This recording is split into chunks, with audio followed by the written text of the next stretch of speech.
Think back to a time you watched someone make an obvious mistake.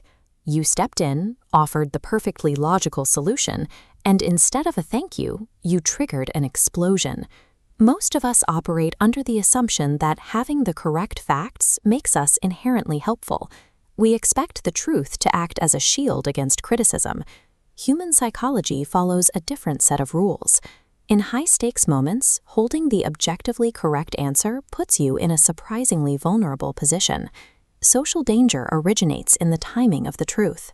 Weaponizing the right information when others are under pressure creates a specific kind of blowback that facts alone cannot prevent.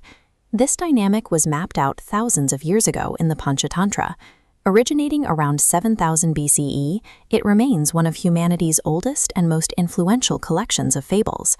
While these stories feature talking animals, the Panchatantra serves a professional, adult purpose.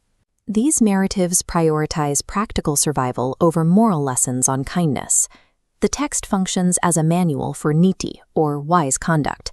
It provides a pragmatic, often cold-blooded guide for political statecraft and surviving cutthroat social environments. Character value in these fables is tied strictly to survival skills. This makes the text a precise mirror for the social blind spots we still carry today. The story begins in the mountains during a torrential winter storm.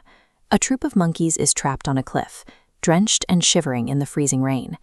In the middle of their distress, they find a cluster of bright red gunja fruits scattered on the ground. Physical suffering has a way of overriding the senses.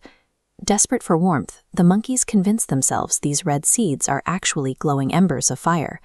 They gather in a circle and begin frantically blowing on the seeds, trying to spark a fire that exists only in their minds. Extreme distress creates a logic vacuum. It locks people into repetitive, irrational loops, where the need for a solution replaces the reality of the situation. Watching from a branch above, a bird sees the futility of their efforts. He holds the objective truth of the situation. He calls down to the troop, telling them they are blowing on seeds and should seek shelter in a cave instead.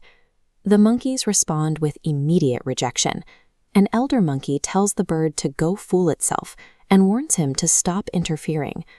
The bird now makes a critical strategic error. He ignores the clear social boundary and chooses to double down on being right. He leaves the safety of the tree and flies down to the monkeys, invading their space to explain their mistake even louder.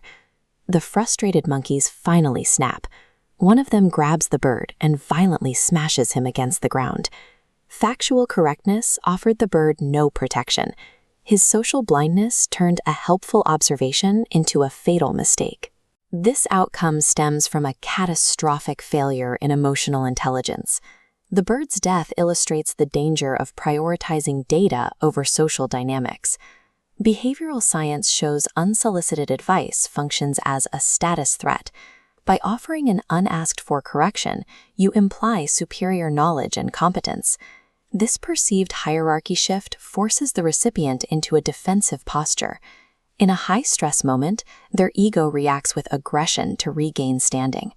When logic threatens a fragile ego during a crisis, that ego will use violence to protect itself. The Panchatantra summarizes this lesson in a single rule: never give advice unless you are asked for it. In modern life, your right to share the truth depends on an invitation. Observation alone does not grant you the authority to intervene. The savior complex often masks a hidden selfishness. It allows us to prioritize our own satisfaction in being right over the other person's actual capacity to hear us. True wisdom requires both the correct answer and the restraint to withhold it until the room is ready to listen.